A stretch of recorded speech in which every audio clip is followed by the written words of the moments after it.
टीना ने गुस्से से दांत पीस कर कहा, अब तुम यहाँ क्या लेने आई हो? मुझसे मेरा बच्चा तो छीन ही लिया है, अब मुझसे क्या चाहती हो? सायशा ने उसकी आंखों में आंखें डालकर सपाट लहजे में कहा, टीना तुमने मेरे साथ ऐसा क्यों किया? टीना ने अपनी आंखों में आए नकली आंसुओं को पोंछा और कहा, तुम कहना क्या चाहती हो? सायशा ने सीरियस होकर कहा, देखो तुम मेरे खिलाफ बहुत बड़ी साजिश रच चुके हो और मैं कुछ देर में यहाँ से ये मुंबई शहर छोड़कर हमेशा हमेशा के लिए चली जाऊंगी। लेकिन जाने से पहले मैं ये जानना चाहती हूँ कि तुमने मुझे जाल में फांसने के लिए इतनी बड़ी चाल चली, अपना बच्चा अपने ही हाथों से तुमने मार दिया। ये बात तुम भी अच्छी तरह से जानती हो कि मैंने तुम्हें टच तक नहीं किया था, तुम खुद ब खुद सीढ़ियों से जानबूझकर गिरी थी। तुमने मेरे साथ ऐसा क्यों किया? बस वजह बता दो, उसके बाद मैं तुम्हारी और नमन की लाइफ से बहुत दूर चली जाऊंगी। ये बोलकर सायशा टीना को देखने लगी। टीना ने नाराज होकर कहा, लेकिन मैंने ऐसा क्यों किया? मैं इसकी वजह तुम्हें क्यों बताऊं? सायशा ने गहरी सांस लेकर कहा, तुमने मुझसे मेरा सब कुछ तो छीन लिया, लेकिन यहाँ से जाते जाते बस मैं ये जवाब जानना चाहती हूँ कि तुमने जानबूझकर अपने बच्चे की जान क्यों ली? कोई माँ ऐसा कैसे कर सकती है भला? टीना के चेहरे पर तिरछी स्माइल आ गई। उसने सायशा की ओर देखकर कहा, मैं तुमसे बहुत ज्यादा नफरत करती थी। तुम दिखने में मुझसे कहीं ज्यादा खूबसूरत हो। कॉलेज के सारे लड़कों की क्रश तुम हो। सारे प्रोफेसर्स भी तुम्हें लाइक करते हैं। हर साल तुम टॉप करती हो। यहाँ तक कि नमन भी तुमसे दीवानों वाला प्यार करता था। यही सब तो मुझे मेरी लाइफ में चाहिए था, लेकिन तुमने मुझसे सब छीन लिया। तो बस अपना सपना पूरा करने के लिए मैंने शुरुआत नमन से की। सायशा बड़ी गौर से उसकी बात सुन रही थी। सायशा ने कहा, मैंने तुम्हें नमन को दे दिया था, फिर तुमने मेरी जॉब पर क्यों नजर डाली? तुम्हें अच्छी तरह पता था कि ये जॉब मेरी लाइफ में कितनी मायने रखती थी। टीना ने अपनी आंखें गोल घुमाकर कहा, दरअसल मिसेस सक्सेना ये नहीं चाहती थी कि ये जॉब तुम्हें मिले। मिसेस सक्सेना का नाम सुनकर सायशा हैरान रह गई। उसने आगे कहा, तुम्हारे बच्चे से इस जॉब का क्या ताल्लुक है? टीना ने सपाट लहजे में कहा, तुम्हें पता है मैं नमन से बहुत ज्यादा प्यार करती हूँ और मैं किसी भी कीमत में उसे खोना नहीं चाहती।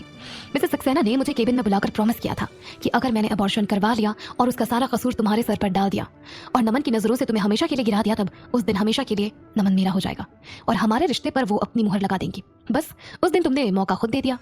ये बोलकर टीना जोर जोर से हंसने लगी। सायशा ने भी स्माइल कर दिया और कहा, तुम सचमुच माँ के नाम पर कलंक हो। खैर, अब मेरा काम खत्म हो चुका है। ये बोलकर सायशा जोर से हंसने लगी। सायशा को इस तरह हंसते देख टीना को कुछ समझ नहीं आया। सायशा उसके वार्ड से बाहर निकल आई जहाँ पहले से नमन मौजूद था। नमन को देखकर सायशा ने अपने हैंड पर्स से रिकॉर्डिंग पेन निकाला और उसे वार्ड के अंदर हुई सारी रिकॉर्डिंग सुना दी। जैसे जैसे नमन रिकॉर्डिंग सुनता जा रहा था, गुस्से से उसकी मुट्ठी बंद होती जा रही थी और उसकी आंखें लाल हो रही थी। उसका चेहरा देखकर ही समझ में आ रहा था कि उस वक्त वो कितने गुस्से में है। रिकॉर्डिंग खत्म हो चुकी थी। रिकॉर्डिंग खत्म होने के बाद नमन सायशा के सामने अपने घुटनों पर बैठ गया और उसके हाथ पकड़कर बोला, I am sorry, really very sorry, मुझे माफ कर दो। सायशा मुझे छोड़कर मत जाओ, I still love you. Sayyeshaa के चेहरे पर सरकास्टिक स्माइल थी। उसने अपना हाथ झटक कर छुड़ा लिया और वहां से चली गई। सायशा के जाने के बाद नमन वार्ड के अंदर आया। नमन को देखते ही टीना ने अपने चेहरे के एक्सप्रेशंस चेंज कर दिए और अपने चेहरे पर नकली उदासी लाकर नजरें झुकाकर बैठ गई। नमन उसके बेड के पास रखी चेयर पर बैठ गया। टीना ने अपने पेट पर हाथ रखकर नमन से कहा, मुझे यकीन नहीं होता सायशा इतनी गिरी हुई लड़की है कि उसने मेरी कोख में पल रहे हमारे प्यार की निशानी की जान ले ली। तुम मुझसे वादा करो नमन, अब तुम कभी उस चुड़ैल का नाम तक अपनी जुबान पर नहीं आने दोगे। तुम्हें तुम्हारे मरे हुए बच्चे की कसम है। ये कहते हुए उसने नमन का हाथ पकड़ लिया। नमन उस वक्त इतने गुस्से में था कि वो अपना आपा खो बैठा और उसने पूरी ताकत से टीना के गाल पर जोरदार थप्पड़ लगा दिया और दांत पीसते हुए गुस्से से बोला, बेशर्म लड़की, तुझे शर्म नहीं आती? अपने बच्चे की तूने अपने हाथों से जान ली और उस बेचारी सायशा को उसका कसूरवार ठहरा रही है। तू तो नागिन से भी कहीं गुजरी है। ये बोलकर नमन वहां से जाने लगा। नमन की बात सुनकर टीना घबरा गई और चिल्ला कर कहा, जरूर उस चुड़ैल ने तुम्हें मेरे खिलाफ भड़काया होगा। नमन ने पीछे पलटकर उसकी ओर देखा और कहा, तुम्हारी सच्चाई मैंने अपने कानों से सुन ली है। टीना, अब कभी मुझे अपनी घटिया शक्ल मत दिखाना, मुझे तुम्हारी शक्ल से घिन आती है। ये बोलकर नमन वार्ड से बाहर निकल गया। उसने टीना की सारी मेडिकल फॉर्मेलिटी पूरी की और वहां से चला गया। और उधर सायशा सड़क के किनारे लगी बेंच पर बैठकर खुश हो रही थी, क्योंकि उसने आखिरकार खुद को बेगुनाह जो साबित कर दिया था। और उसे हैरानी भी हो रही थी कि जिस टीना के साथ उसने 4 साल रूम शेयर किया, उस टीना की नजरों को वो कभी पढ़ कैसे नहीं पाई। कैसे वो समझ नहीं पाई कि टीना उससे इतना नफरत करती है। आज वो अभय के लिए थैंकफुल थी, क्योंकि अभय की एक लाइन ने उसे बहुत बड़े जाल में फंसने से जो बचा लिया था। वो अभय को थैंक्स कहना चाहती थी, इसलिए उसने अपने हैंड पर्स में रखा अपना मोबाइल निकाला और अभय का नंबर डायल किया। उसके फोन रिसीव करते ही सायशा ने अपनी स्वीट सी आवाज में कहा, हेलो अभय, मैं सायशा। अभय ने सपाट लहजे में कहा, मुझे पता है ये तुम ही हो। आज का दिन मेरे लिए बहुत लकी है, क्योंकि इतने दिनों में तुमने पहली बार मुझे कॉल जो किया है। सायशा चुप थी। अभय ने कहा, लगता है आज तुम्हारा कोई मकसद पूरा हुआ है और तुम वो बात मुझसे शेयर करना चाहती हो। उसकी बात सुनकर सायशा ने हैरान होकर कहा, लेकिन तुम्हें कैसे पता? अभय ने हंसते हुए कहा, क्योंकि तुम्हारे पास मेरे सिवाय और कोई नहीं है जिससे तुम अपनी बात शेयर कर सकती हो। सायशा ने टॉपिक चेंज करते हुए कहा, नहीं ऐसा कुछ नहीं है।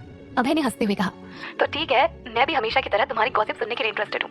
आज रात का डिनर हम बाहर करेंगे, ओके? मैं तुम्हें पिक कर लूंगा। सायशा ने हड़बड़ा कर कहा, अब नहीं, इसकी कोई जरूरत नहीं है, तुम बड़े अजीब आदमी हो, खुद ही सारे डिसीजन ले लेते हो। अभय का जवाब आया, दरअसल मेरे ब्लड में घर के खाने की डिफिशियंसी है, इस वजह से मुझे बार बार खाने का ही ख्याल आता है। आज तक मेरे लिए किसी ने प्यार से कुक नहीं किया। सायशा ने मुस्कुरा कर कहा, वैसे भी मैं तुम्हें थैंक्स कहना चाहती थी। आज रात का डिनर तुम्हारे लिए मैं रेडी करूंगी।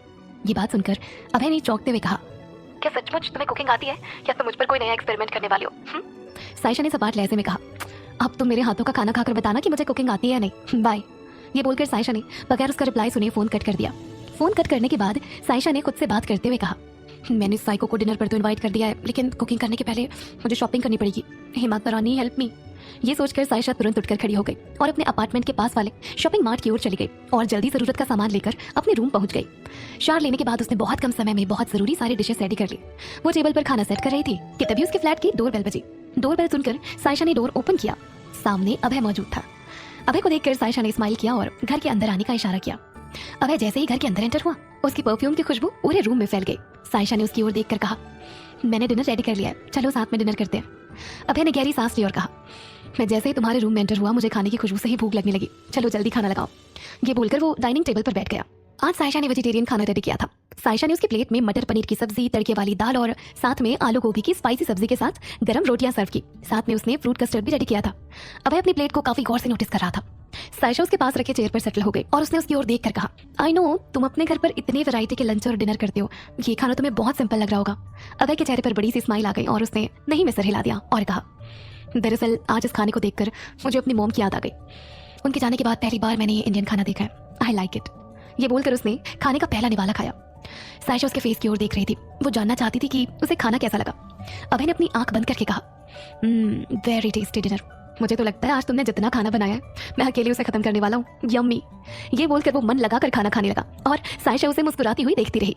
कुछ देर बाद साइशा ने उसे वेज बिरयानी सर्व करते हुए कहा, मुझे उम्मीद नहीं थी कि इतना सिंपल खाना तुम्हें पसंद आएगा। अभय ने खाना खाते हुए कहा, और मुझे भी उम्मीद नहीं थी कि तुम इतना टेस्टी खाना बना सकते हो। मुझे बार बार तुम्हारी इंस्टेंट कॉफी का ख्याल आते बेचैनी हो रही थी। उसकी बात सुनकर साइशा हंसने लगी और साथ में अभय भी हंस पड़ा। उनका खाना खत्म हो चुका था। खाना खत्म करने के बाद अभय ने साइशा की ओर देखकर कहा, इतने टेस्टी डिनर के बाद मुझे चॉकलेट खाने का मन होता है, क्या तुम्हारे पास चॉकलेट है? जवाब में साइशा ने नहीं में सर हिला दिया और कहा, अगर तुम कहो तो मैं पास वाले शॉपिंग मार्ट से ला सकती हूँ। अभय ने नहीं में सर हिला दिया और कहा, नेक्स्ट टाइम ध्यान रखना, इट्स ओके। बोलकर वो स्माइल करने लगा। साइशा मन में सोचने लगी, इस साइको ने अपने आप को खुद ही नेक्स्ट टाइम के डिनर के लिए इनवाइट कर लिया। अभय ने उसकी ओर देखकर कहा, तुमने मुझे थैंक्स कहने के लिए टेस्टी डिनर की ट्रीट तो दे दी, अब थैंक्स कहने की वजह भी बता दो। साइशा ने अपने आईब्रोज उचकाकर कहा, तुम्हें पता है टीना ने मुझसे मेरा सब कुछ छीन लिया, मेरा प्यार और मेरी जीने की वजह, मेरा सपना, सब कुछ। इसीलिए आज मैंने उसे सबक सिखाने की कसम खाई। अभय अपने कंधे उचकाकर बोला, ओह रियली, क्या सचमुच तुमने ऐसा किया? साइशा ने हाँ में इशारा किया और आगे अपनी बात कंटिन्यू करते हुए कहा, लेकिन उसने उल्टा मुझे ही सबक सिखा दिया। उसके चेहरे पर आई हुई मासूमियत देखकर अभय जोर से हंस पड़ा। साइशा ने उसे घूर कर देखा। अभय ने अपनी हंसी कंट्रोल करते हुए कहा, आई एम सॉरी, तुम कंटिन्यू करो। साइशा ने सीरियस फेस बनाकर कहा, वो प्रेग्नेंट है और मुझे नमन के सामने बुरा बनाने के लिए वो जानबूझकर कैफेटेरिया की सीढ़ियों से फिसल कर गिर गई और नमन मुझे गलत समझने लगा। नमन का नाम सुनकर अभय को कोई खास खुशी नहीं हुई, लेकिन फिर भी वो साइशा की बातें कंटिन्यूअसली सुनता रहा। साइशा ने आगे अपनी बात कंटिन्यू करते हुए कहा, फिर मुझे तुम्हारी कही हुई लाइन्स याद आ गई। तुमने कहा था ना अपने घुटने नहीं टेकने चाहिए, बस तुम्हारी वो लाइन्स याद करके मैं रिकॉर्डिंग पेन लेकर टीना से मिलने हॉस्पिटल पहुंच गई और उसके मुंह से मैंने सारा सच उगलवा लिया और ये रिकॉर्डिंग मैंने नमन को सुना दी। अभय बार बार उसके मुंह से नमन का नाम सुनकर परेशान हो रहा था। उसने सपाट लहजे में कहा, फिर? साइशा ने हंसते हुए कहा, फिर होना क्या था, नमन के चेहरे पर 12 बज गए और वो मेरे सामने एक बार फिर घुटनों पर आ गया। ये बोलकर वो जोर जोर से हंसने लगी। कुछ सोचकर अभय ने कहा, तुमने अभी बताया कि तुम और नमन कैफेटेरिया के बाहर मौजूद थे जहां से टीना सीढ़ियों से गिर गई, तो क्या तुम तीनों कैफेटेरिया के बाहर मीटिंग कर रहे थे? साइशा ने नहीं में गर्दन हिला दी और कहा, वो तो मैं नमन को अपने साथ लेकर जा रही थी, बस उसे रोकने के लिए वो चुड़ैल जानबूझकर सीढ़ियों से गिर गई। ये बोलकर साइशा हंसने लगी। न जाने क्यों साइशा की ये बात सुनकर अभय के दिल में तकलीफ हुई और ये क्यों हुआ उसकी वजह वो भी नहीं जानता था। उसने कहा, तुम नमन को लेकर कहाँ जा रही थी जो तुम्हें रोकने के लिए टीना ने ये स्टेप लिया? साइशा ने उसकी आंखों में आंखें डालकर कहा, जिस तरह मैं अपने करियर से प्यार करती थी, टीना ने मुझसे मेरा करियर छीन लिया। बस मैं टीना से उसका प्यार उसकी आंखों के सामने छीन लेना चाहती थी। उस वक्त अभय पानी पी रहा था। साइशा की बात सुनकर पानी उसके गले में सरक गया और वो जोर जोर से खांसने लगा। साइशा ने उसे पानी का ग्लास पास किया और उसकी पीठ सहलाने लगी। फिर उसके सामने बैठकर साइशा ने बिल्कुल छोटे बच्चों वाला एक्सप्रेशन देकर कहा, जरूर तुम कुछ और सोच रहे थे ना, इसीलिए पानी पीते वक्त पानी तुम्हारे गले में सरक गया। अभय ने हाँ में सर हिला दिया और कहा, हाँ मैं कुछ सोच रहा था। ये बात अभय ने उसकी आंखों में आंखें डालकर कही थी। क्या कहानी कोई नया मोड़ लेने वाली है? क्या होगा आगे जानने के लिए सुनते रहिए पॉकेट एफएम। अभय अभी तक साइशा के घर पर मौजूद था। उनकी बातें